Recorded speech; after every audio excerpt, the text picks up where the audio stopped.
आमे त्रिभुजर आम अंतर्देश वैदेश विषय जानले वर्तमान आमे त्रिभुजर दुईटा जिनिस प्रमाण करबा गोटे होला त्रिभुजर तीन कोणर परिमाण केते डिग्री 180 डिग्री आ गोटे प्रमाण करबा एक त्रिभुजर गोटे बहिस्थ कोणर परिमाण कोन यार दूरवर्ती दुईटी अंतस्थ कोणर परिमाण सहित कोन देखो मु गोटे बहिस्थ कोण होची मानकर एटा गोटे बहिस्थ कोण सी पाखर गोटे बहिस्थ कोण कोडा एटा ए बहिस्थ कोणटा सहित को अंतस्थ दुईटा कोण परिमाण समान बोली हम कहउछंती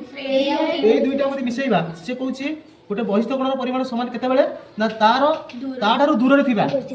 दुईटा अंतस्थ कोणर परिमाणर समष्टि सहित से कोन हबो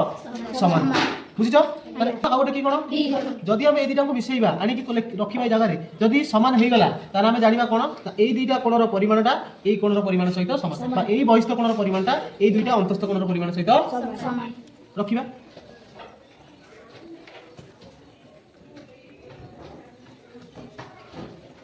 होची ना देखो होची होची होची तो इतु कोन जानले तमर ए दिटा अछि की कोन A B अंतस्थ cone अंतस्थ दूरवर्ती cone AE बहिस्थ Conor ए दिटा कोन की कोन तार अंतस्थ दूरवर्ती कोन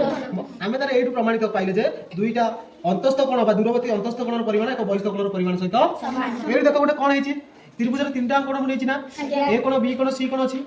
देखो कोडा गोटे प्रोट्रैक्टर चिन्ह आछि ना गोटे प्रोट्रैक्टरटा केते डिग्री 180 डिग्री माने एउटा हम आउ कोण प्रमाणित कले ना गोटे त्रिभुजर तीन कोणर परिमाण मिसी केते डिग्री 180 डिग्री